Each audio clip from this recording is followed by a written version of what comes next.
Muy buenas tardes. Mi nombre es Enrique Baquedano y de entrada quiero comenzarles por darles a todos ustedes, en nombre del director del museo, de don Andrés Carretero, la bienvenida a esta institución y agradecerles su presencia en esta tarde, donde sobre todo nos convoca la presentación del nuevo libro de Rebecca Wrack. Pero quisiera, parece obligado, comenzar diciendo unas palabras respecto del fallecimiento antes de ayer, precisamente, del padre de la paleoantropología española, de don Emiliano Aguirre, que sin ninguna duda pues, ha sido a los 96 años de edad, ha sido una de las pérdidas más duras que hemos podido tener.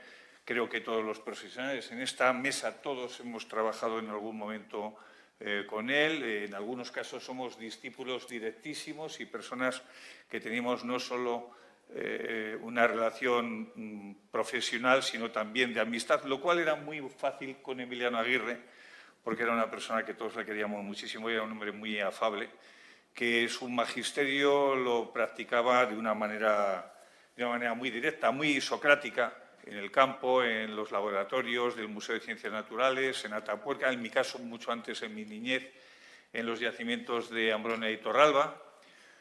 Él, que fue el introductor en muy buena medida, repito, de la paleoantropología en nuestro país, pues es la persona que nos trajo a figuras como Clark Howell, o como Butcher, o como Pierre Viverson, por citar solo algunos. Él siempre decía que era el año del Australopiteco, porque nació en 1925, que era también el año en que nació Clark Howell, y que nació también el gran Philip Tobias. Yo siempre le corregía diciendo que el Australopiteco se publicó en una letter en febrero del 25, pero que realmente el descubrimiento se habría producido en noviembre del 24, con lo cual era más joven que el Australopiteco. Y él siempre me decía que solo unos meses. Bien, el caso es que el gran Emiliano pues, nos ha dejado, pero desde luego, con seguridad, nos ha dejado también con no solo con algunos de los textos más importantes de la paleoantropología mundial. Recuerdo sus primeros libros, además de su contribución esencial al libro sobre la evolución de la BAC, pues un libro que fue bestseller también en el año 75, que se llamaba El origen del hombre y que editó Salvat. Bueno, para las personas que somos bibliófilos, contamos nuestra vida por años y sobre todo por los años de publicación de los libros. Este libro fue señero, fue un bestseller en aquella España, que se pueden imaginar ustedes lo que representaba hablar en aquellos momentos del origen de la evolución humana y del origen del hombre, pero Emiliano además fue la persona que construyó no solo el proyecto Atapuerca, sino la escuela de paleoantropología y de evolución humana más importante probablemente del mundo, que es la escuela de Atapuerca, con toda seguridad. Yo creo que se puede afirmar con bastante rotundidad. Y eso es probablemente una de las cosas que nos convoca esta tarde aquí. Miren, comentaba con Rebeca que ella piensa que el libro aquí está teniendo una aceptación extraordinaria y yo comentaba con sus editores que no me sorprende nada. Las estadísticas nos dicen, por ejemplo, que en Estados Unidos solo el 30% de la población es evolucionista, acepta las teorías evolucionistas. En Europa eso se convierte en un 50% y en España es un 70%. Sin ninguna duda, eso tiene que ver con muchísimas razones. Una de ellas es que en España, en la península ibérica, para decirlo con más exactitud, hay un montón de yacimientos arqueológicos claves, esenciales para entender la evolución de los humanos en el continente euroasiático, pero también en el planeta. Y, además, pues, en nuestro país se ha creado en los últimos 40 años un núcleo de investigación sobre evolución humana como no existe ahora mismo en ningún otro sitio. Somos un país en este sentido muy competitivo, nos codeamos a veces amistosamente y otras veces no tanto con los países que han sido pioneros en la investigación humana, desde luego Estados Unidos, pero también Francia, Gran Bretaña o Holanda, por citar alguno, y hay que decir que nosotros ahora mismo en ese terreno pues estamos compitiendo de una manera muy muy efectiva. No hay más que ver la cantidad de publicaciones en revistas de impacto. En los primeros cuartiles de la investigación mundial, pues los españoles estamos teniendo una posición casi hegemónica. Bien, vamos a entrar a hablar del libro y yo antes de presentarles a Rebecca Wrack quisiera decir algunas cosas. A título personal les diré que el libro me ha gustado mucho, sobre todo porque a mí me gustan los libros a estas alturas de mi vida con los que disfruto leyéndolos y yo he disfrutado mucho leyendo este libro. Entre otras cosas porque tiene una mirada un poco especial. La mayor parte de las personas que nos acompañan han sido seleccionadas por el Museo Arqueológico Nacional y por la editorial Planeta porque todos ellos tienen publicaciones específicas, tanto en el ámbito de la investigación como en el de la difusión, sobre el mundo de los neandertales. Y cada uno tiene su mirada. De los neandertales creo que podemos afirmar que cada autor tendría una mirada distinta y Rebecca tiene la suya propia, construida después de muchos años de investigación, tanto en los yacimientos como en los laboratorios y, sobre todo, en los anaqueles de las bibliotecas.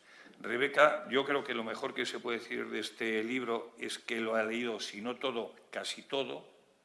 Se nota muchísimo, es un libro extraordinariamente bien documentado, donde aparecen incluso algunos de los más recientes hallazgos, de tal manera que parece que el libro lo ha retocado en últimos momentos para ponerlo muy al día. Es un libro muy actualizado desde el punto de vista de los conocimientos sobre los neandertales. Los neandertales son una de esas cosas que han evolucionado su imagen desde los años 20 hasta hoy, desde los primeros estudios de Marceline Bowl hasta la actualidad, de una manera radicalmente distinta, desde esa imagen que tenía un ilustrador que se llama Krupa, que en los años 20 del siglo pasado los dibujaba como si fueran gorilas con un poquito más evolucionados, pero no mucho, y con una garrota, hasta esa imagen de un neandertal que pudiera estar en el metro y si hubiera vestido como uno de nosotros hubiera podido pasar desapercibido,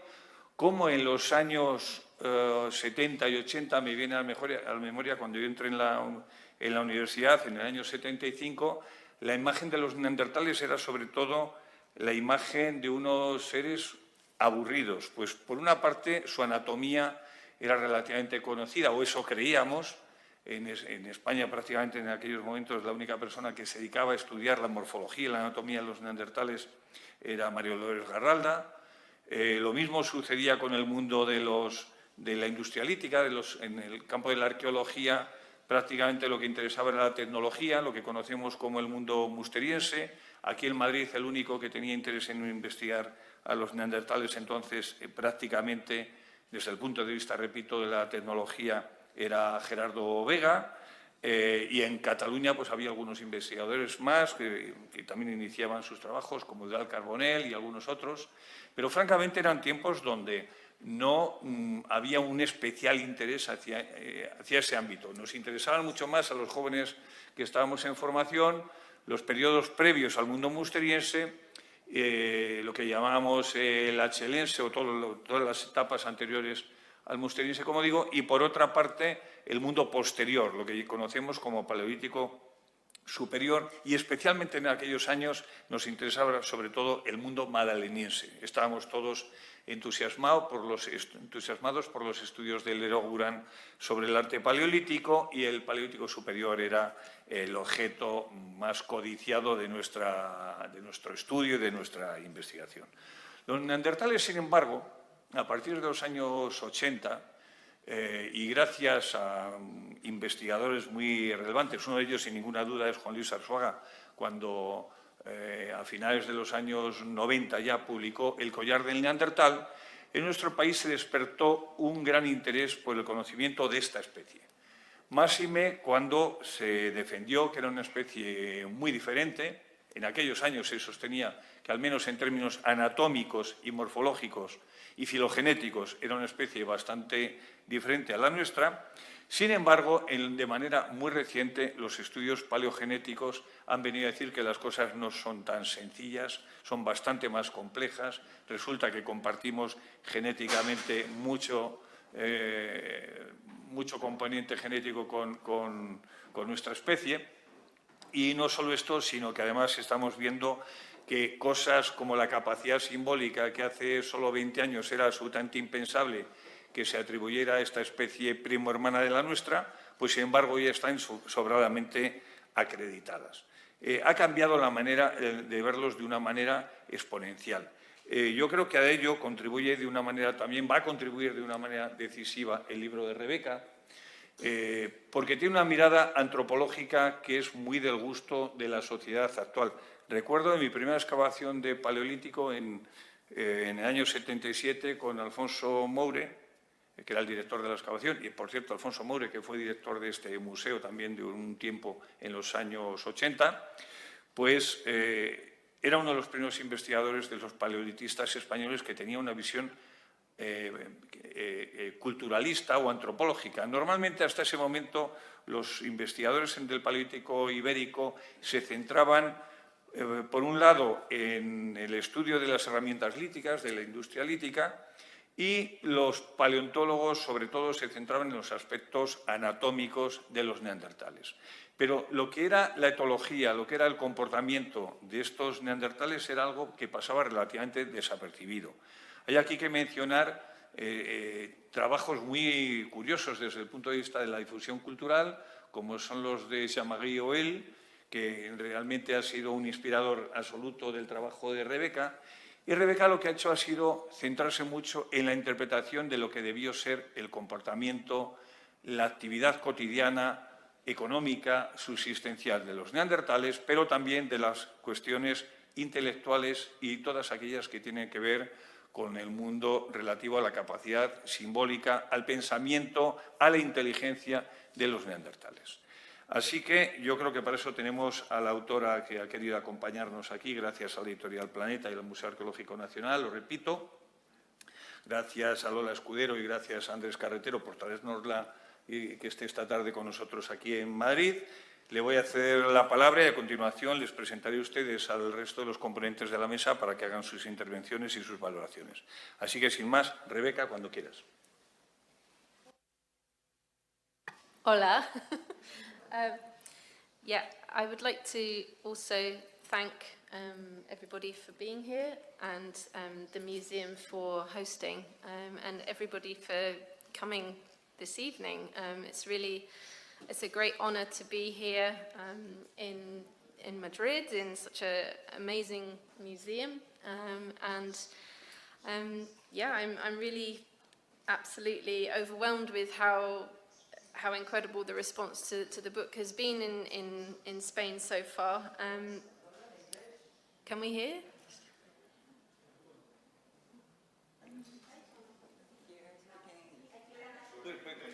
Carry on, okay.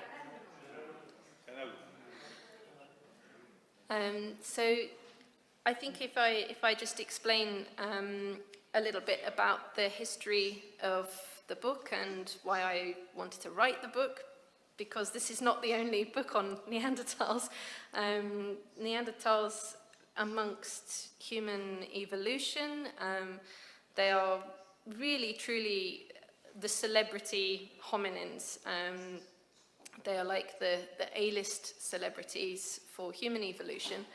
And there have been many books in English and also, of course, in Spanish about Neanderthals, and for me I wanted to write a book that was a definitive account of what we know primarily from the archaeology. So I'm an archaeologist, I'm not a specialist in skeletons. I do have lots of things about Neanderthal bodies in this book, but my personal training is in the objects that Neanderthals made in their material culture. And so for me, this is where the key aspect of how we can test theories about Neanderthals' behavior based on their skeletons, we can test that with the archaeology. And so this is also why I chose to not use a chronological structure. Some other books on Neanderthals, they start at the beginning and they go through time. I wanted to do something different and have a structure that is thematic to help people really understand not only the detail of what we can reconstruct, but the range of all the different kinds of evidence that we have today from archaeology, and to take people on a journey through the lives of Neanderthals and their behavior, the ways that they thought, the ways they used the materials in the world around them. And also, I think one of the persistent ideas about Neanderthals that is not accurate is the idea that they were very much living in cold climates, and they were creatures of the ice, surrounded by mammoths and reindeer. And this is true, Neanderthals did live in that world, but they also lived in many other sorts of landscapes, in climatic periods that were warm like today, or even hotter than today. In Iberia, the landscape of Neanderthals is forest, really. They are woodland people. And I wanted to bring out the idea that there is not one kind of Neanderthal, that Neanderthals are themselves a kind of human with their own cultural variation, their own regionality, and to try to help people place themselves as readers in these different worlds that Neanderthals lived in. I think it's probably true that if we had a time machine and we took a Neanderthal from a warm climate 250,000 years ago and we took them to 90,000 years ago in a cold climate, that they would be just as surprised by this other world as we would be. So I wanted to really highlight the diversity in the archaeology, in Neanderthal bodies, in the animals that they knew, the plants all around them, and to help people, I think, really go deep into some of the archaeology, because if you've read the book, you can see that the way we do archaeology today in the 21st century has so many different sub-disciplines, different specialisms, and sometimes it's hard for us to speak to each other sometimes, because we are all very specialized. But that is a real strength, because we have such a rich array of different kinds of evidence, and modern archaeology is all about teamwork, collaboration, and so I wanted to show how there are many threads of evidence that we bring together to create the reconstructions that are possible today. And it's really quite amazing what we can do with the evidence we have. You know, we're not Roman archaeologists. We don't have written texts. We don't have abundant different kinds of artifacts or buildings or things like this. But even without that, we can still reconstruct the thought processes of individual Neanderthals by looking at how they took apart one block of stone. We can look at the spatial patterns within their sites, and then we can move out and take a different scale and go into the landscape and join many different sites together. So I really hoped to write this book to share the passion that I feel as an archaeologist, and the privilege we have as archaeologists to work on this subject. It's incredibly It's a great honour to do what we do, and to be able to communicate some of the ways that we think, the ways that we work, and also try to help people connect with the deep past, which is where we spend a lot of our time thinking. This was what I hoped to do with the book, and I'm very, very happy that it seems I was successful in a small way to achieve that. So this was the introduction to my book.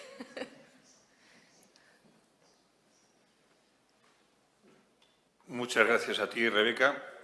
Pues a continuación vamos a presentar a Yolanda Fernández Jalbo, investigadora del Consejo Superior de Investigaciones Científicas, una de las alumnas favoritas, preferidas, sin ninguna duda, de Emiliano Aguirre, me consta personalmente, fundadora del equipo Atapuerca desde los primerísimos años 80, una grandísima investigadora, sobre todo, a pesar de su juventud, la introductora de las técnicas tafonómicas en nuestro país, allá por los años 80, cuando nadie se ocupaba de este aspecto de la investigación en nuestro país y casi en Europa. Pues Yolanda tuvo también, siguiendo los pasos tanto de Emiliano como algunos otros grandísimos investigadores, y eso en el campo de la investigación de la evolución humana la ha llevado a trabajar en las cunas de la humanidad, tanto en el África Oriental como en Sudáfrica, ya he citado en Atapuerca, en muchísimos otros sitios, pero también en Gibraltar, y en concreto respecto a los neandertales, pues fue una de las primeras investigadoras en plantear que además de grandes cazadores y grandes carroñeros, como sostenían algunos, eran grandes mariscadores. Sus trabajos en Goran's Cave pues llevaron a ver que los neandertales estaban comiendo no solo focas y peces, sino también marisco y otros animales, y otras pesquerías, otros mariscos que se suponían que prácticamente no podían ser objeto del consumo neandertaliano. Y, sin embargo, Yolanda pues hizo unos trabajos absolutamente memorables y señeros en este ámbito. Yolanda. Bueno, no solamente eso, descubrí la gran receta del neandertal del molusco. A mí no me gustan los mejillones, y reprodujimos cómo debían de preparar los mejillones los neandertales, y están exquisitos. Simplemente se coloca el mejillón sobre una brasa sin que se queme, se abre el mejillón y te lo tomas con su jugo y es excelente. Eso pues llevó muchas veces a cuestiones como que en Gibraltar pues no nos dejaban hacer fuego, venían enseguida los bomberos, y entonces decías, me voy a volver a España a ver si lo puedo hacer. En cualquier caso, en Gibraltar la verdad es que hemos aprendido muchísimo sobre los neandertales. Muchos de los resultados que obtuvimos en Gibraltar han sido descritos por Rebeca. Son muy interesantes, la verdad, el libro que nos ha escrito aquí. La verdad es que hace una serie de reflexiones que a mí me han llamado mucho la atención. Por ejemplo, en determinados momentos en los que se está dudando si se puede considerar que el neandertal podía tener algún tipo de inteligencia en determinado momento al haber hecho una determinada industria lítica o industria en hueso, o decoración, o organización de bienes muebles e inmuebles. Rebeca se pregunta ella misma, dice, si esto estuviera en época de Homo sapiens, nadie dudaría que estas personas pensaban. Y realmente te hace reflexionar, es verdad, porque tenemos que dudar una evidencia que te está indicando la inteligencia de los neandertales, esa idea de que son nuestros primos con muy poco desarrollo cerebral, con muy poca espontaneidad en el arte o en la capacidad de aprovechar al máximo lo que te rodea, el ambiente, el medio. Es totalmente absurdo. O sea, los neandertales eran tan listos como nosotros y lo único que a lo mejor sus grupos eran más reducidos y todos tenían que estar trabajando en todo. ¿qué pasaba? Pues que los Homo sapiens se reunían en grupos más grandes y siempre había grupos en los que había menos trabajo y se podrían a lo mejor dedicar a hacer más arte, ¿no? Entonces es un funcionamiento, digamos, cotidiano distinto que no tiene por qué menospreciar una inteligencia. Me llamó muchísimo la atención, bueno, el desarrollo que realiza, sobre todo con las materias primas, las búsquedas de materias primas, donde el tiempo que les cuesta a ellos llegar a minas de materias primas, que realmente, bueno, pues sí que es un hándicap el considerar que tengas que ir y volver en el día, pero a lo mejor pues, se podían hacer excursiones de determinados grupos a lugares alejados para conseguir esas fuentes tan importantes que son las que les van a permitir hacer esos utensilios líticos y que van a permitir que puedan despedazar su comida, porque no tenemos ni garras ni tenemos colmillos grandes como para poder ser autosuficientes sin un utensilio además.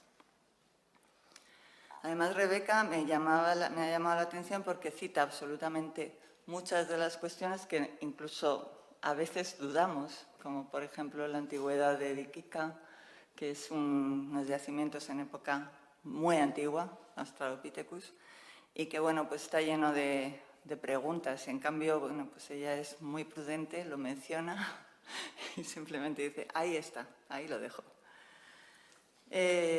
Me parece muy interesante también, bueno, he estado hablando con ella antes de toda esta presentación, la convivencia con los osos, en realidad, pensando la idea que tenemos de aquí encontramos unos humanos que están casi en el mismo nivel de excavación que otros osos.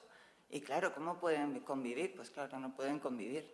A lo mejor hay una diferencia estacional, unos ocupan una parte de la cueva en época de primavera y otros ocupan la parte de atrás en época de invierno.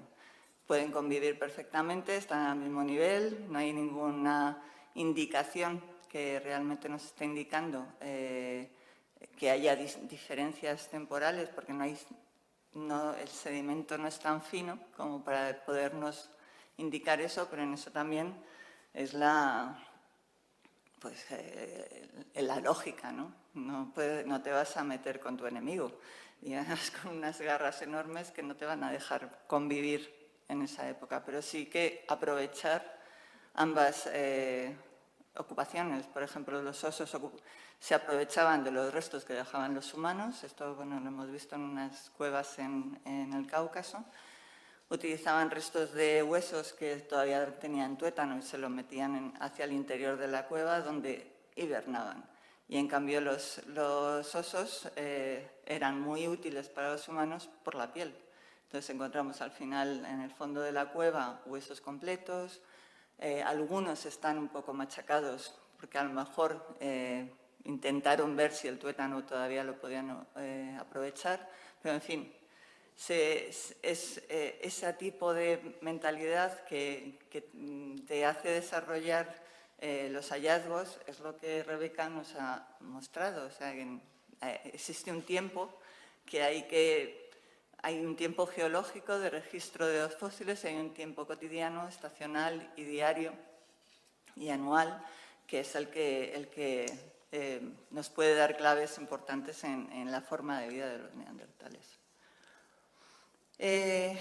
Hay una parte que me llamó mucho la atención y es sobre el tratamiento de el canibalismo. Yo he estudiado varios casos de canibalismo y en cierto momento da la impresión como que mencionas que es como el propio canibalismo es un tratamiento del cadáver.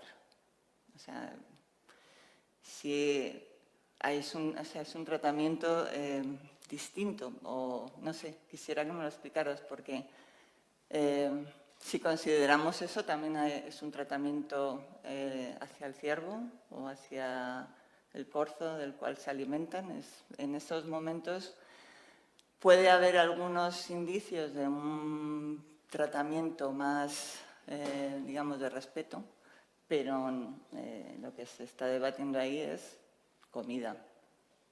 Y también, bueno, a raíz de estos trabajos que he hecho sobre canibalismo, yo considero que también es una estrategia muy valiosa. O sea, si tienes en tu grupo a alguien que muere, te ahorra irte a cazar y te ahorra poner en peligro a mucha gente de tu grupo. Con lo cual, no es nada tonto comértelo, porque además te estás comiendo lo que luego puede llamar la atención a lobos, hienas, etcétera, que van a atacarte, que estás aún vivo. Entonces, bueno, considero que más que un tratamiento funerario es una estrategia de vida que no tiene por qué ser reprobable, porque es un día a día de unas condiciones difíciles en las que poder evitar enfrentarte a aunque sea un corzo, que te pueda abatir a ti en lugar de abatirle tú a él, es interesante, ¿no? No tienes que arriesgar ni el grupo ni tu propia vida. Entonces, bueno, que me expliques un poquito, porque sí que he oído en alguna otra ocasión que el hecho simple del canibalismo ya es un tratamiento distintivo hacia otros humanos. Entonces, igual me equivoco.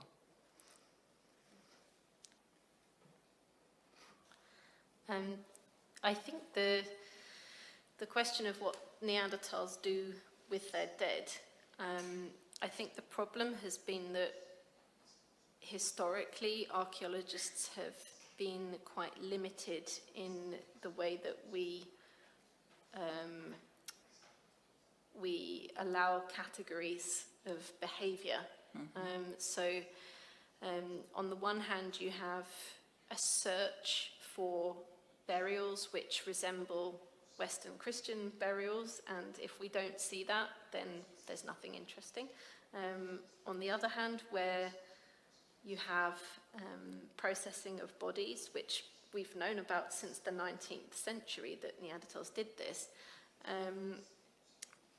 mostly there has been an economic consideration of that until quite recently, whereas more recently, I think archaeologists are taking a position like what you say, where you can do two things at the same time. Eating the body will give you some nutrition, and it can be really important if the climatic conditions are very harsh.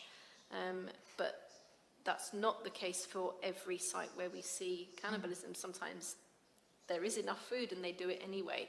So in those situations, I think we can imagine that there are many things happening that to take apart the body of the dead is going to give you nutrition, but also I think more recently there has been a tendency to consider the social aspect of this, because I think for Neanderthals, everything else we see about their lives and the evolutionary context of how close they are to us, how they must have had very complex, deep emotional lives, as we see with other primates, that we should expect that death would be a huge trauma in these very small groups, and that the body would be the focus of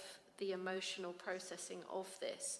So just as we see with chimpanzees, they're very focused on the body, they are interacting with it, they are grooming it. Occasionally we see them using tools, like to pick toothpicks, but there is also sometimes eating. But it's not eating in the same way we see them eating monkeys. They totally consume the bodies of monkeys, whereas quite often when you see chimpanzee cannibalism, it looks a bit different, how they behave with the corpse. The amount they eat is not exactly the same.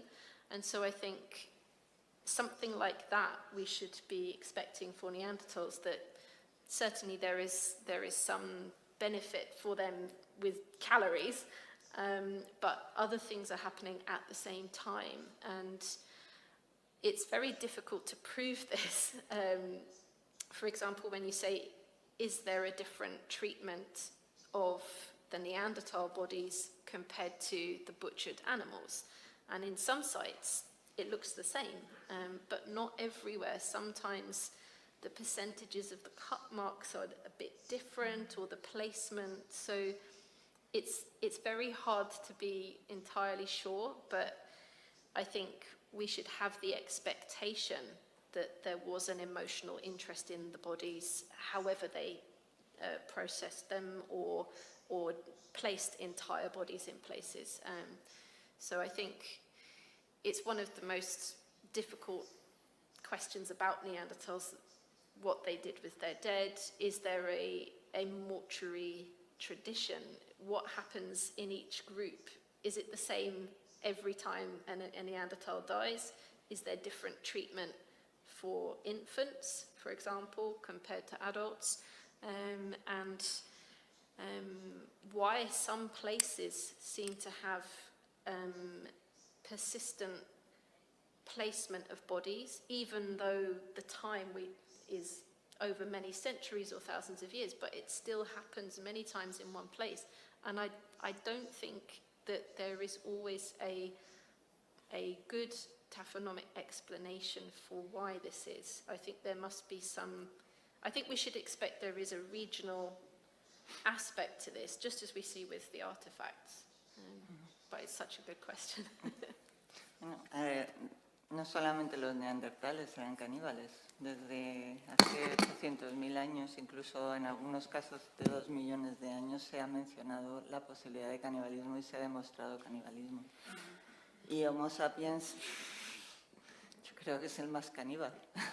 De hecho, hay más yacimientos con canibalismo que no son en absoluto rituales, destrozan todo lo que quieren. Es más, incluso en algunos en los que parece que puede tener algún ritual, como son la preparación de cráneos, yo estoy convencida que se dieron cuenta que los cráneos se rompen como cuencos y les vino fenomenal para meter ahí las vísceras, por ejemplo.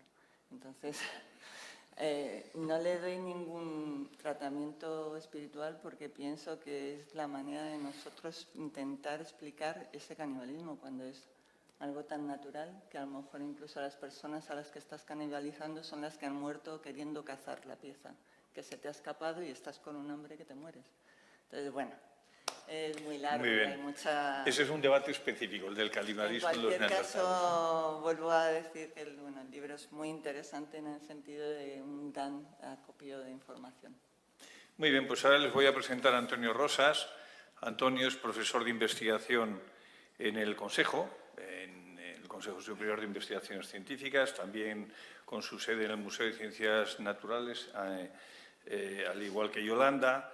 Y él también es dos cosas, un discípulo de los más aventajados del equipo de Emiliano Aguirre, un gran amigo también de Emiliano Aguirre. Tengo constancia personal de que era así, una persona a la que se adoraban entre los dos, me consta muy fervientemente y de manera muy próxima.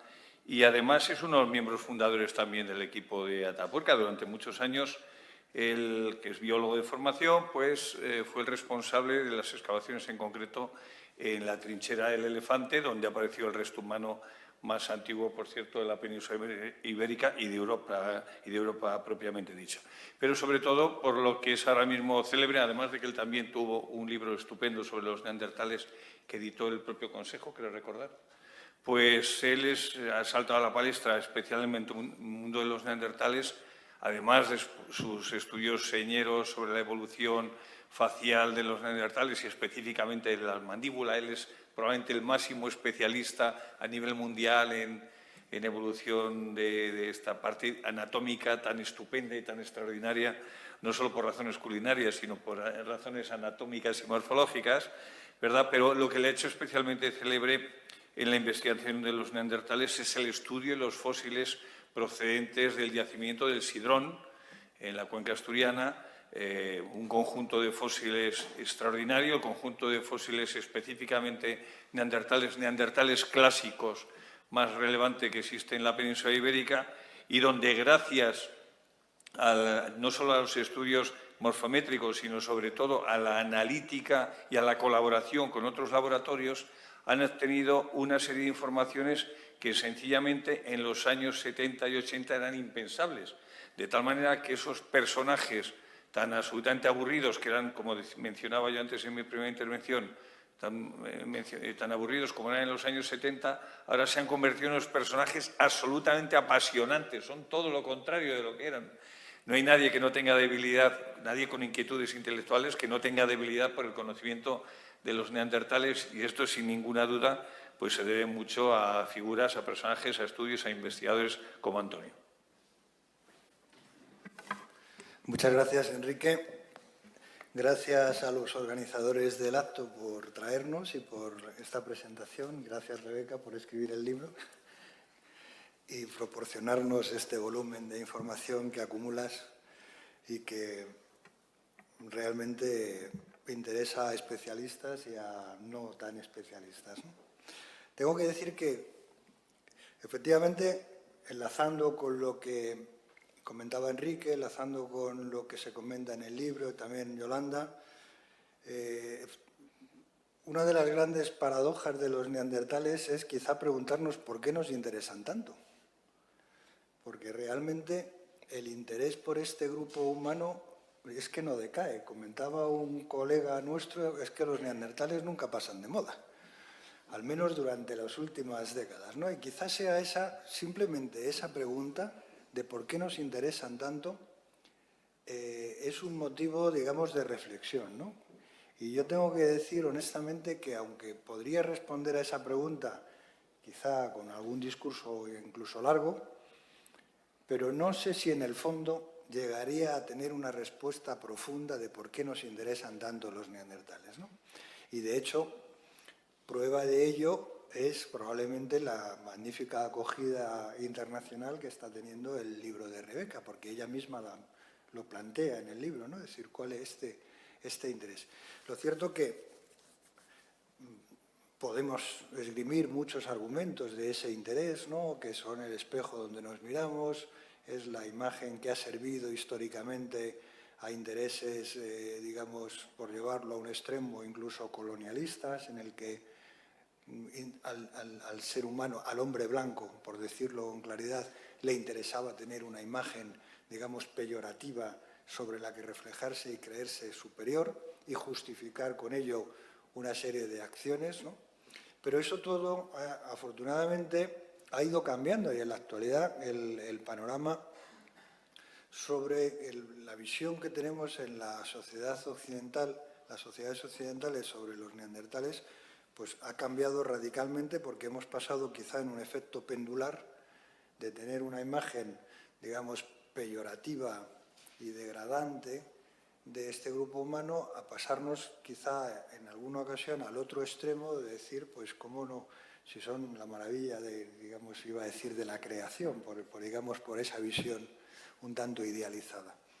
Lo cierto es que ha cambiado en la imagen que tenemos de ellos y ha cambiado, y Rebeca lo recoge muy bien en su libro, ha cambiado porque las interpretaciones en el ámbito cultural sobre cuáles digamos, las manifestaciones culturales que se manifiestan tanto en el utillaje, en las herramientas, en la vida cotidiana, como más modernamente en la posibilidad, para algunos defendida, por algunos colegas queridos, para otros no tanto, digo, no defendida, no que no sean queridos, el hecho del arte, de las manifestaciones artísticas o de las manifestaciones simbólicas, ¿no?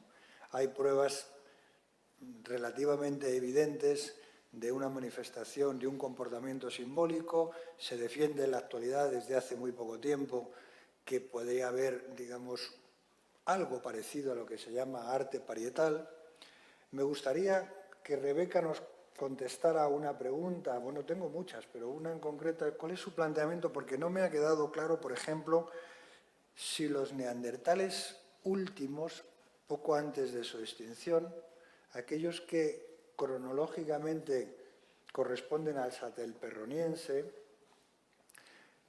porque hay un debate sobre si estos últimos neandertales fueron capaces de hacer una industria propia del Paleolítico superior, que es lo que se llama en el sur de Francia y en el norte de la península ibérica el Châtel-Perroniense, y en otras partes de Europa otros nombres para otros tecnocomplejos similares, ¿no? Entonces, para algunos es evidente que los neandertales hicieron ese Châtel-Perroniense, lo cual significa que incluso podría haber una evolución final cultural muy acelerada o un proceso de aculturación, pero hay otros autores que defienden que ese Châtel-Perroniense realmente no lo hicieron los neandertales, sino que lo hicieron lo que comúnmente llamamos los cromañones, y que aparecen en determinados yacimientos como Arcy-sur-Cour o Saint-Césaire y otros, por un proceso, digamos, taxonómico de que los restos de arriba se mezclan con los de abajo y entonces hay una removilización. Cuando proceda me gustaría que nos comentaras un poco tu visión, porque a mí leyendo el libro o lo he leído muy deprisa o no me ha quedado del todo claro. I think this is probably one of the key contentious areas within archaeology for Neanderthal researchers. When I wrote the book, I wanted to explore the areas of Neanderthal life where I felt we had been too negative, but I also wanted to be careful and conservative and pay attention to the way the sites form, what we call the taphonomy. So the difficult thing, I think, for people who are not archaeologists, but also for archaeologists, is to always remember how much time is in one layer and how easy it is for different occupations to become mixed. And this is something today we are very aware of. In the past, that was not so much the case. I think there wasn't a good understanding of the potential for mixing 40 years ago, not so good as now. And some of the ideas about the cultural, the period of time between the end of the Neanderthals and the beginning of when we see Homo sapiens appear. In some places you find groups of artifacts that seem to have some characters like what Neanderthals did, but also characters like what we see afterwards in Homo sapiens. So the question historically was, is this really a mixed culture? Is this evidence that Neanderthals and Homo sapiens met each other? And this was before we had the DNA. Now we have proof from the genetics that Neanderthals and Homo sapiens did meet many times, but specifically towards the end. We know this was happening because there's interbreeding. The DNA can't tell us the social context, so we still have the same problem of what does this contact look like in a cultural sense. When we come back to these layers which seem to be in between, in some cases, where we have newly excavated sites, I think the mixed character is not so clear. I think a lot of the impression for cultural mixing within one layer is because of mixing of sediment. And there are some very famous sites in France. There's only 2 where we have actual Neanderthal remains from these sites, so parts of the skeleton, and we have DNA. But both of those cases, there is a question about the reliability of that layer and whether there's been any mixing. So for me, I would really like to see some lithic refitting work in those French sites, and that's not been done. Except it has been done at Saint-Césaire, and it shows that there is a concern. So I think the problem is that this period of time, maybe 2,000–3,000 years, just before 40,000, in some archaeological sites, you might have sediment this thick. In some, it's like this, and it's very, very difficult to I think, trust excavations that were done in the 1960s or 70s. But, you know, they were good excavations, but they're not how we understand what we need to do now and the crucial importance of taphonomy. So I think at the moment, we still don't have any sites where we have a modern excavation with good control of the layer and the sediment, which has Neanderthal remains in these mixed culture contexts. So it's not because I don't believe that there was a cultural mix. Maybe there is, but I don't think we actually have the sites that show that yet. And this means that the claims that Neanderthals made pendants from animal teeth, and this is similar to material from excavations in Eastern Europe.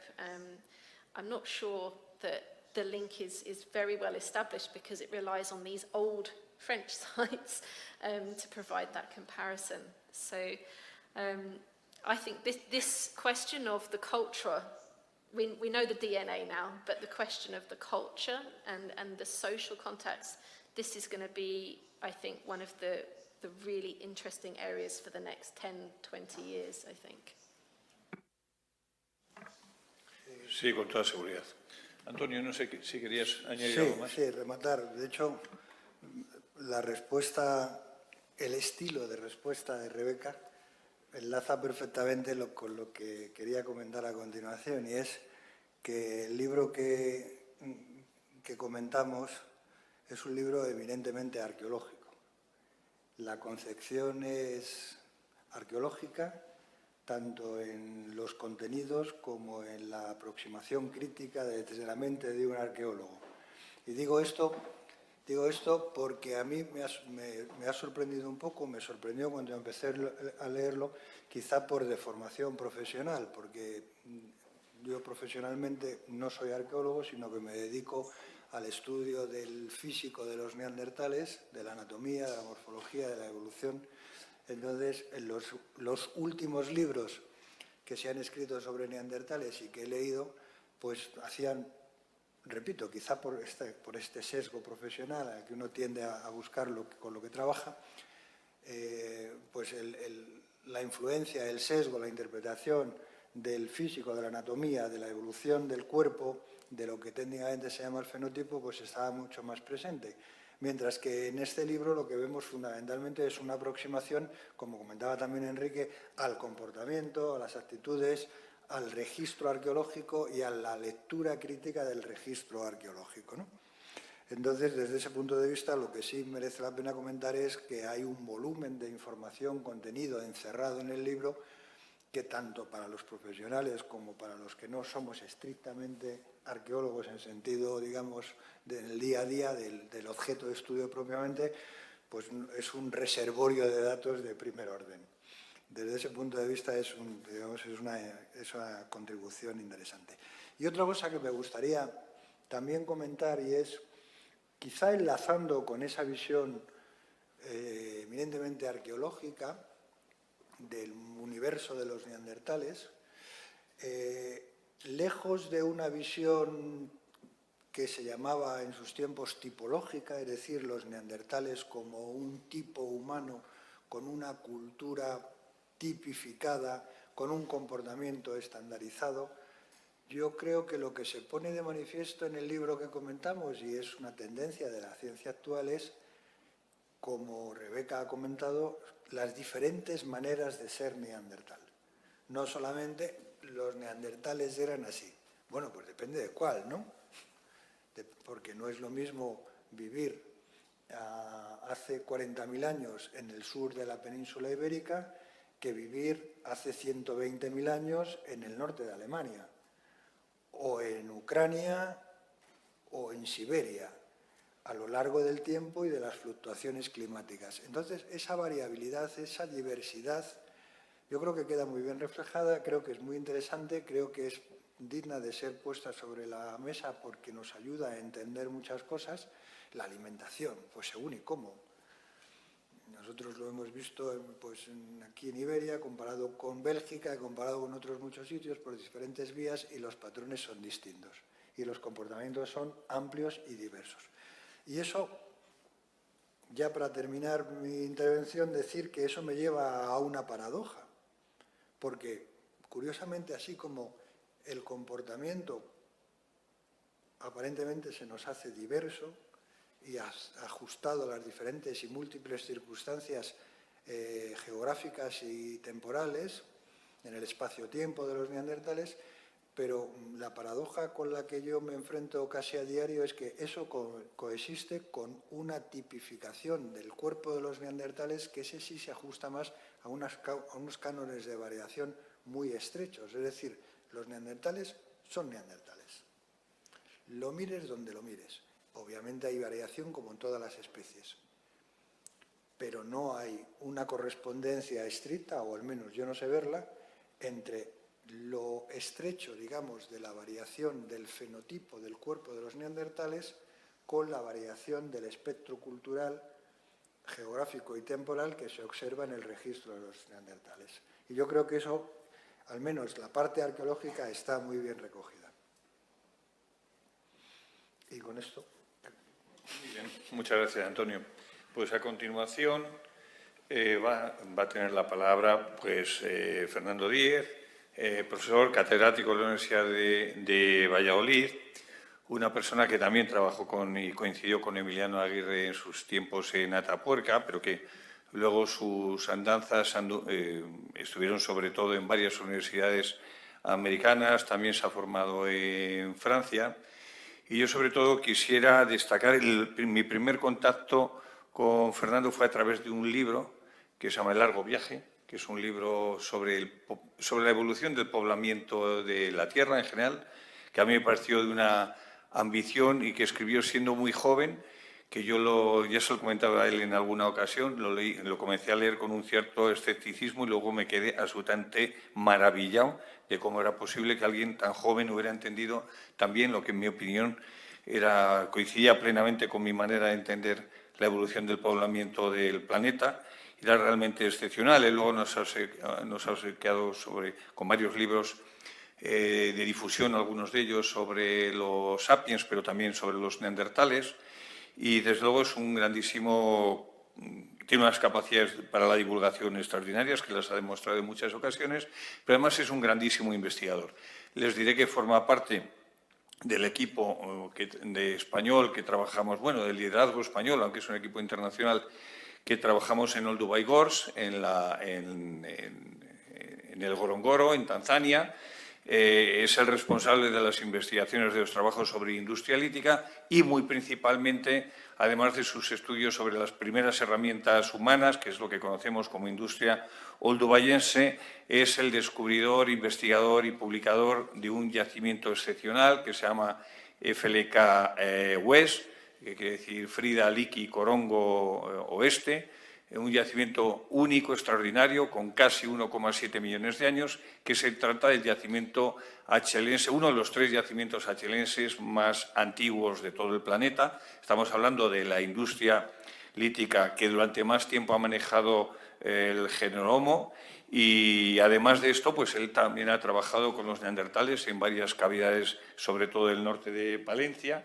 Es un grandísimo investigador sobre el mundo de los neandertales y, desde luego, a mí siempre me ha interesado muchísimo su mirada, formada también con uno de sus maestros, que es Germán Delibes. Germán Delibes con Alfonso Moure trabajaron ya en los años 70 en la Cueva de la Ermita, donde tú, por cierto, después también trabajaste en años posteriores, en el sur de Burgos, junto a la Cueva Millán, otro yacimiento muy notable de época musteriense, de época neandertal, y eso hace que Fernando Díez pertenezca a una de las jóvenes generaciones, ya no tan joven, Fernando. Claro, yo hace unos años ya que le conozco era muy joven, ya no tanto, pero tengo que decir que tiene una de las miradas más extraordinarias y más sugerentes de los nuevos investigadores en el campo de la evolución humana sobre los neandertales. Fernando. Muchas gracias, Enrique. Por tus palabras quiero agradecer también, obviamente, al museo por haberme invitado, a la editorial, esta oportunidad magnífica de estar aquí con Rebeca esta tarde. Me gustaría comenzar diciendo que cuando yo me enteré de la existencia de este libro, pues bueno, había llegado a nuestro departamento para ver si lo comprábamos o no, y yo le eché un ojo así por encima y dije, sí, lo vamos a comprar, es de neandertales, ¿no? Y pensaba, bueno, pues otro libro más de los muchos que escribimos sobre neandertales, etcétera. Y luego, pues por estas cosas que da la vida, da unas vueltas, pues me invitan a venir aquí. Entonces me lo tuve que leer con bastante más detalle. Y tengo que decir que realmente el libro me ha encantado, me ha fascinado, me he sentido súper contento leyéndolo porque creo, sinceramente, que realmente es una... Bueno, lo han dicho los compañeros y yo creo que es exactamente así. Yo creo que es un libro con una... Diría que enciclopédico, ¿no? Como en el estado actual de, digamos, de los conocimientos, obviamente arqueológicos en general, porque el texto es netamente arqueológico y basado en aspectos de comportamiento, lo cual lo hace también un texto pues, muy complejo, porque el tema es difícil y la arqueología pues, es una disciplina compleja, sobre todo porque a veces parece que nos subimos demasiado arriba y alguien tiene que bajarnos, pero bueno. Y me parece que es absolutamente esto, enciclopédico, trata todas las cuestiones en el estado actual de los conocimientos arqueológicos, todos los yacimientos fundamentales. Por ejemplo, me ha fascinado temas como el tema de la alimentación, por ejemplo. Es que repasas absolutamente todo referido a todos los yacimientos, todos no, pero bueno, a yacimientos clave, o el tema de la muerte, ¿no? Efectivamente, todas las cuestiones, todas las posibilidades, ve por un lado, ve por otro. Y lo que más me ha llamado la atención también es que este vínculo con el interés por hacer un texto pues, que recoja absolutamente el conocimiento arqueológico en el que nos encontramos, es a la vez divulgativo, porque ciertamente es un texto para el público en general y tiene estas partes un tanto introductorias que podrían ser pues, un tanto poéticas y literarias, pero el libro no es exactamente, no se deja llevar por esas partes literarias, ¿no? Podría tener un poco digamos, la tendencia de hacer un libro pues, excesivamente poético, épico, una visión excesivamente elaborada o optimista de los neandertales, y creo que realmente es muy ponderado. A mí me parece que pondera muy bien la situación, es decir, es realista, plantea las opciones, en algunas cuestiones pues sí, hay cierta elucubración en las posibilidades, pero bueno, como siempre, pero yo creo que el texto plantea con mucha humildad y claridad hasta dónde podemos llegar y dónde podemos conocer, y yo creo que se recoge constantemente, es decir, la autora se recoge en el sentido de que, bueno, hasta dónde podemos llegar y no. Y esa parte pues me ha gustado mucho y quiero decir que sí que lo ha dicho ahora Antonio, y yo creo que es cierto como referencia no ya solo divulgativo para el público en general, pero es que también los especialistas pueden ir a mirar aspectos y cosas, es verdad que recoge muchas cuestiones. Otro aspecto que me llama mucho la atención es la idea de que... ¿No se oye o sí?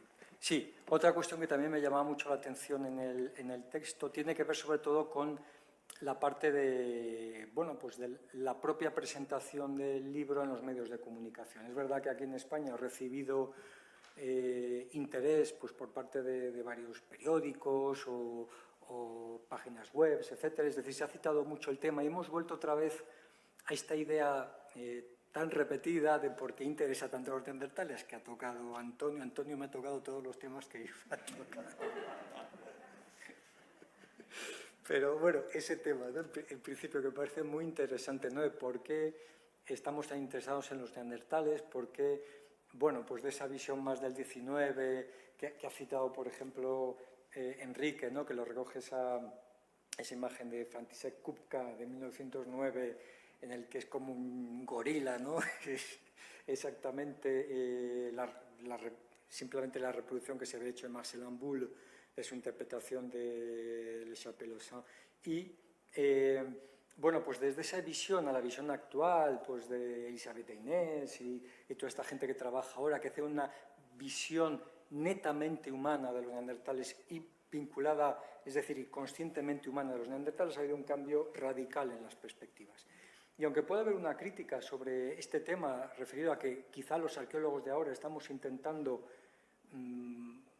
conscientemente querer humanizar excesivamente a los neandertales, que igual en cierto modo puede haber cierta relación con esto, puesto que esta visión forma parte de un paradigma de ver la prehistoria por parte de los arqueólogos cambiante, que no solo afecta a los neandertales, que afecta a la visión, pues por ejemplo, no sé, la dialéctica sobre quién comienza a hacer artefactos líticos, solamente los primeros representantes del género Homo, también los australopitecos, es decir, en esa misma dinámica es en la que se sitúa esta visión distinta, digamos más humanizada o más optimista de los neandertales. Y yo diría que realmente no existe, es decir, que no se trata simplemente de la voluntad de los arqueólogos, o que somos los que manejamos los datos para darle sentido, digamos, cultural o de comportamiento, sino también por los propios datos en sí mismos. Y me parece que precisamente estamos en esta situación y en este momento de tanto interés por los neandertales, vinculado sobre todo con esta idea que comento, ¿no? De que realmente la información está ahí y la información nos plantea estas dudas y estas discusiones que están aquí. Es decir, los arqueólogos, hablando de los arqueólogos, no nos estamos tampoco inventando las cosas, ¿no? Como hay veces que parece que hacemos, ¿no? Me ha parecido muy interesante el tema, obviamente, del châtelperroniense, obviamente, pero creo que lo tratas de una manera pues, muy sintética, es decir, y hay temas, por ejemplo, el tema es más complejo, obviamente, porque en el sentido de que sobre esta discusión de si realmente el châtelperroniense no es neandertal, o puede que sea neandertal, pero han copiado y ya está, o era sapiens completamente, la discusión sigue viva, ¿no? Porque en la cueva Cancé, que no sé si citas también, pues parece que los arqueólogos interpretan como que los neandertales han debido copiar de los proto-aurignacienses algo, pero luego están las evidencias sobre Saint-Césaire, Cizurcure, en la que tú comentas también esta idea de que hay ciertas dudas, pero luego también está la visión, por ejemplo, desde la península ibérica, que hay algunos autores con la línea del Ebro, que siguen manteniendo esta idea de que hay una discusión sobre neandertales o sapiens. Pero al final me llama mucho la atención la idea de que alguien podría pensar que todas estas dudas que tenemos sobre la industria lítica o sobre el comportamiento simbólico, sobre todo esto, es porque estamos intentando coger el rábano por las hojas, los arqueólogos, pero yo creo que realmente, y lo que intentamos hacer conscientemente con los neandertales, pero quiero llamar la atención, y me gustaría decirlo aquí, que esa problemática también la vivimos con nuestra propia especie, porque, por ejemplo, un aspecto muy similar a este que hablamos sobre los últimos neandertales, si ellos eran capaces de hacer paleolítico superior o no eran capaces, o lo hacían de una manera vinculada con los sapiens que aparecían por Europa, esta misma situación la vemos con el origen del comportamiento moderno de sapiens. Y de hecho es que creo que la cuestión central de todo esto es esta idea del comportamiento moderno, ¿no? De si los neandertales estaban más o menos cercanos o no, de alguna manera, a eso que entendemos como comportamiento moderno. Y solamente quiero decir, porque me estoy liando o me estoy enrollando mucho, la idea de que efectivamente vemos lo mismo en África. Es decir, ¿cuándo aparece ese supuesto comportamiento moderno en África? Nos está costando mucho verlo. Y hay distintas posturas, dos alternativas, pasa muy parecido a lo que ocurre con los neandertales. Por eso lo que quiero llamar la atención sobre el libro y esta temática en concreto es que trata de una manera, yo creo que muy honesta, problemáticas vinculadas a los neandertales que tienen que ver mucho con el estado actual de la investigación en general en la arqueología de los neandertales. Ya para finalizar, bueno, pues ya digo que el libro me ha encantado, me ha parecido muy bien y te agradezco muchísimo que lo hayas escrito. Y también te quiero decir que me da un poco de envidia porque y sí que te quería hacer esta pregunta a nivel divulgativo, de libros divulgativos, si tú el libro lo presentaste así de gordo ya al editorial o ellos te dijeron haz lo que tú quieras, porque realmente el libro es un libro que te permite tratar con detalle, desde un punto divulgativo, muchos aspectos de la vida neandertal. Y hay veces no siempre es fácil querer hacer un libro divulgativo siendo capaz de expandirte mucho, pero a la vez siendo general para el público en general. Y esta pregunta sí que te la quiero hacer, entonces por curiosidad. Yeah, it's a good question. I was, in fact, my publisher originally asked me to write a book about humans and birds in prehistory because I like watching birds. It's just a personal interest. But they also said, and we want you to write a book about Neanderthals. And I didn't do the bird one first. We changed to do this. But yeah, they left it totally up to me to do what I wanted. But the first manuscript draft was twice as long. So they had to have some words with me about that. But I think it was a process of learning that it's okay not to write the same way we write for our colleagues, where you have to put every piece of information for your argument. It's impossible to do that in a book like this. But I also wanted to try to communicate, as you say, the constant doubt and questions we ask ourselves, because this is partly why we love archaeology, because it's intellectual, it's interesting. We like to have these debates with each other. And it's okay for us to say sometimes we're not sure, but we always have to come back to the material, and that's the most important thing. And that's what I really wanted to make the focus of the book, is what is the most we can say and what are the things that we don't know, as well as to say this is a myth, this is definitely not true. So I tried to do all those different things. But at the same time, like when you say that we're not making things up, this is true. We are scientists in how we approach what we do in archaeology. But also imagination is so important to us, and we don't like to say that to each other sometimes, but we do imagine, and we do tell a story in the way that we bring together all the different forms of evidence. And I also wanted to allow myself to tell those stories, because whenever I read a scientific paper, I see very clear pictures about this is what the site was looking like. It's only my vision, but my publisher said, it's okay, just write the book that you would like to read. And so that was how I decided which aspects to focus, which things to choose, which sites to mention. It's all the ones that I find either very important for the story of Neanderthals, or they're just really exciting, and they are inspirational. So I wanted to convey the critical thinking that we constantly do as archaeologists, but also to help people experience the excitement we feel, and the personal side of that, I think, with the small introductions at the beginning of the chapters. Sí, pero solamente quiero para rematar que me parece que esa mezcla es la que me parece muy interesante, ¿no? Me parece muy interesante ese tipo de mezcla, el hecho de que obviamente no renuncias a la parte de la imaginación, porque hay aspectos emotivos que se están vinculando en este caso, a los neandertales.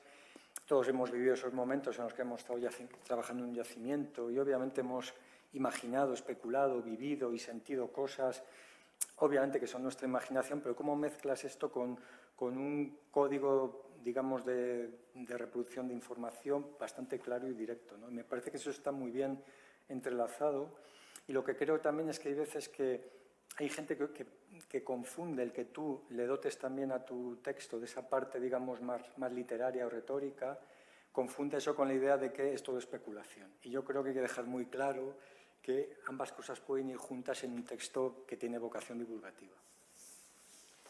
Muy bien. Sí, en efecto, yo creo que de este libro hay varias cosas a destacar. Una de ellas es el interés, lo ha dicho Rebeca en su intervención, por explicar, por contar al gran público, pero también a los colegas, que los neandertales no son una cosa monolítica, que en todos los lugares y a lo largo de todo el tiempo se comportan de una manera monolítica y unívoca, sino que son muchísimos grupos y a lo largo de 200 y pico años, 300.000 años de existencia se comportan con muchas peculiaridades.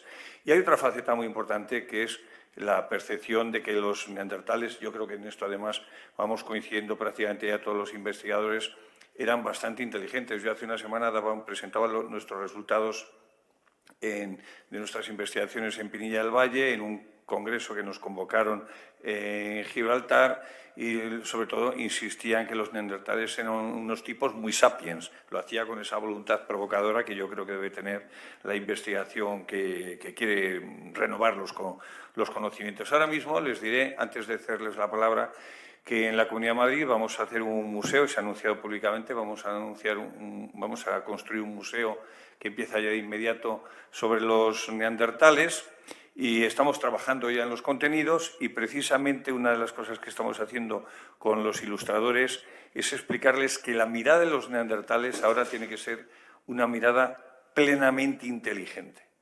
Esa es una de las claves. Los neandertales ya no son como se han representado prácticamente siempre, estas nuevas miradas de los Kennys o de los hermanos Kennys o de Isabel Dainés, que citaba ahora mismo también Fernando, pero otros grandes ilustradores a nivel mundial, y desde luego, por ejemplo, Mauro Coltrona, el ilustrador de los neandertales de la grota de Fumane, pues efectivamente tiene una mirada que es muy inteligente, es muy expresiva y que nos habla de una especie prima hermana nuestra, muy próxima genéticamente a nosotros, y desde luego que era seguramente lo ha dicho Yolanda en su primera intervención, tenía unas capacidades intelectuales similares a las nuestras.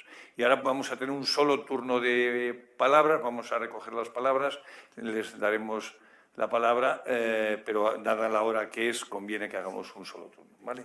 De acuerdo, tú también tienes que volver además hacia Valladolid. Así que pueden ustedes levantar, tiene usted la palabra. Aquí hay un micrófono, por favor, que podamos pasar.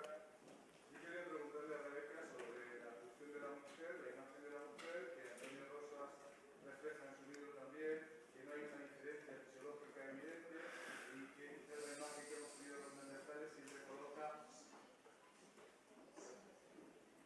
Micrófono, es necesario.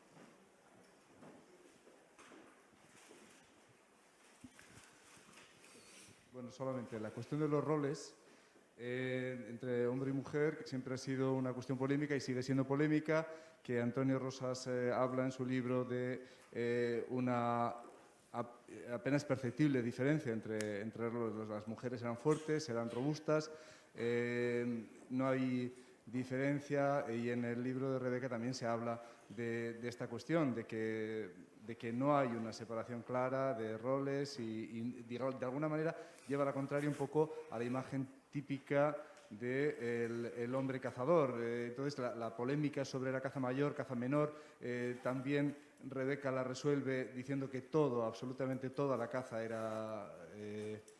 se utilizaba, era válida y necesaria. Como ha dicho Yolanda, pescaban marisco y de todo tipo. Y me interesaba también, pues yo qué sé, preguntarle, antes de que lo pregunte otro, la opinión sobre la desaparición o difuminación o disolución de la especie neandertal, un poco que tampoco en el libro queda demasiado claro porque quizás no hay evidencias de nada concreto, solamente eso.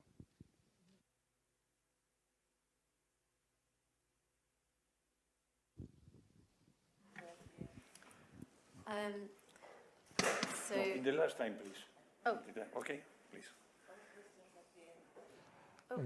Quería preguntar por el idioma de los neandertales. ¿Cómo se comunicaban? Si tenían desarrollado un idioma, ¿había mucha diferencia entre sapiens y neandertales en la comunicación o no? ¿Alguna otra cuestión? Allí.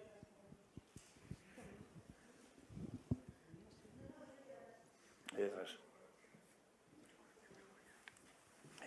Si vas pegado el tiempo, te puedes ir, Fernando, sin ningún problema. Muchas gracias. Dale un abrazo, Carlos. Cuídate mucho. Hablamos. Venga, gracias. Muchas gracias. No he leído el libro, pero pienso leerlo. La pregunta va sobre arte rupestre. Hace unos años, en la cueva de Nerja, se descubrieron unas focas y hubo una polémica muy tremenda porque hubo arqueólogos especialistas en arte rupestre que atribuyeron esas focas, debido a unas dataciones de carbono 14, a neandertales. Y otros dijeron que no. No sé esta polémica en qué acabó o si esto sigue en duda. ¿Alguna cuestión más? Sí, sí. Okay. Pues si le parece, yo voy a contestar a la cuestión de Nerja y después le pasamos a Rebeca la palabra para que conteste al resto de las intervenciones. Bueno, las focas de Nerja se conocían muchísimo antes, lo que pasa es que se dataron en ese momento y no se dató exactamente las focas, sino los sedimentos que están justo por debajo de las focas. De tal manera que hubo una publicación muy interesante, el profesor Sanchi de Antorti, que dio mucho que debatir. Ese debate sigue sobre la mesa. El debate sobre arte rupestre, ahora nos dirá Rebeca lo que crea oportuno y conveniente, pero es un debate que nos va a acompañar durante bastante tiempo, ya se lo puedo asegurar, pero yo creo que ahora Rebeca convendría que responda a las otras preguntas que nos han hecho. Okay, so there's 3 questions. I try to remember each one. To start with the question about art, I'll take the reverse order of the questions. As far as I'm aware, there is no evidence from any site for representational images made by Neanderthals so far. No work that has dated this or shown any creation of images of animals by Neanderthals. So I think that's probably, it's not that it's possible maybe, but we have no evidence for that. The closest potential is dating of a incrustation on the cave wall, so a calcite next to a negative hand at Maltravieso. But I'm not a specialist in dating in caves, but I know that other specialists have criticised some of these dates. So I'm not sure about that site. But even if we say that those sites are not good, you still have a wide range of evidence that Neanderthals are interested in colour, in pigments, and that they are selecting pigments for the mineral quality. There are many ways you can use mineral pigments, but I think there is growing evidence that they are interested in the colour. We can see that they apply the colour to surfaces like shells, and there is even now new evidence of mixing pigments on an eagle talon. So the idea that Neanderthals may have painted cave walls is totally possible for me, but whether they actually ever created an image of an animal, I think that would be beyond anything that we see so far. So like the second question was, oh yes, language. Yeah, I think with language we can be a little bit more positive in that we have 3 ways to look for evidence for Neanderthal language. One is in their anatomy, their bodies, and I think the most recent collection of new data on this suggests that the ability to make sounds was pretty similar to us, and also recent publications on the anatomy of their ears in terms of the sound frequencies that they were best tuned into. It appears it's very close to us, which is the sound of speech. And really, in a way, this is not very surprising because we shared a common ancestor with them very recently, compared to the deep time context of the whole of human evolution. They are very close to us, but together that evidence would suggest that some sort of vocal communication is important in their everyday life. The genetics is another way to look at this, and there was identification of at least one gene related to language that they shared this, but then more recent work is suggesting that maybe it functioned a bit differently in Neanderthals. So I think this is an open question as to if it functions differently, what does that actually mean in terms of their cognition? So that's unclear, but I'm sure there will be some more advances from genetics. And then you have the archaeology. You can argue in many different ways the complexity of their technology. Some people say it's impossible to learn how to make birch tar, for example, without language, without active teaching involving language. Other people are not so sure, but I think if you take individual parts of their technology, you can always come up with an explanation as to why you don't need language. But I think when you look at all of the things that they do, their technology, the hunting, which I think most people would say is cooperative, collaborative, the overall impression is that their lives are so complicated that some aspect of vocal communication was probably part of this. So I think we know that they were talking, but exactly what they spoke about is still the key question, I think. The complexity of the construction, what vocabulary they had, how did they classify the things in their world. You look at ethnography for people, living people, and there is very wide variation in the way that, for example, plants are classified by indigenous people. They don't use always the same species. They don't separate by species like the scientific classification. They classify groups based on how they use them. So maybe there were differences like this in what we should expect Neanderthal language to have been actually what they talked about. I don't know, for example, did they talk about their dreams? I'm sure they did have dreams. We can see many animals dream, but could they tell each other their dreams the next morning? I don't know. And the first question was about about the differences in the sexes.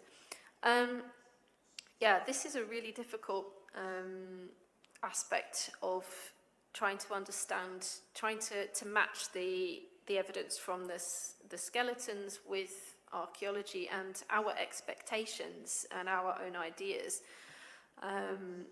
Overall, Neanderthals were, the difference between male and female Neanderthals is pretty similar to the difference between male and female humans. It's not a big difference, not like gorillas.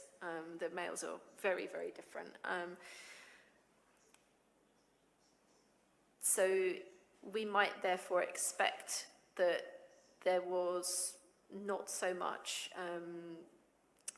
physical aggression, maybe.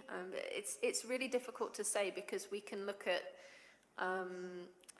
for example, chimpanzees and bonobos. They are very closely related, but their social structure is really different, and their sexual dimorphism is more than in us. But when we look for evidence from the bodies in Neanderthals, is there any evidence that male Neanderthals lived differently to female Neanderthals? There are some hints that when you look across different sites and you bring the evidence together and you look for average, say average patterns in the use of their arms or their legs or their teeth, then we can see some patterns with, for example, female Neanderthals appear to have used their arms more symmetrically. So they use both arms more often for whatever activities they do. We can see differences in the patterns of wear on their teeth, because they're using their teeth like a tool to process things, to hold on to things. And those wear patterns are different. But this is an average across a sample, and we don't have that many clear female-sexed Neanderthals. I think it's an area that hopefully, if we have more and more samples, that we'll be able to discuss this a little bit better. The evidence is there, but it's not. We can't sort of say every Neanderthal female did this thing. And I do think as well, as I say in the book, that we should expect that there would be diversity across their groups, that perhaps in some times, in some kinds of climates, it was possible for more specialized social roles to develop. In other times, maybe everybody knew how to do everything, and it's much more equal in who is doing what. So I think that's going to be an interesting area for future. Muy bien, pues muchas gracias, Rebeca. Muchísimas gracias a todos ustedes. Y sin más asuntos que tratar, pues se levanta la sesión. Muy buenas tardes.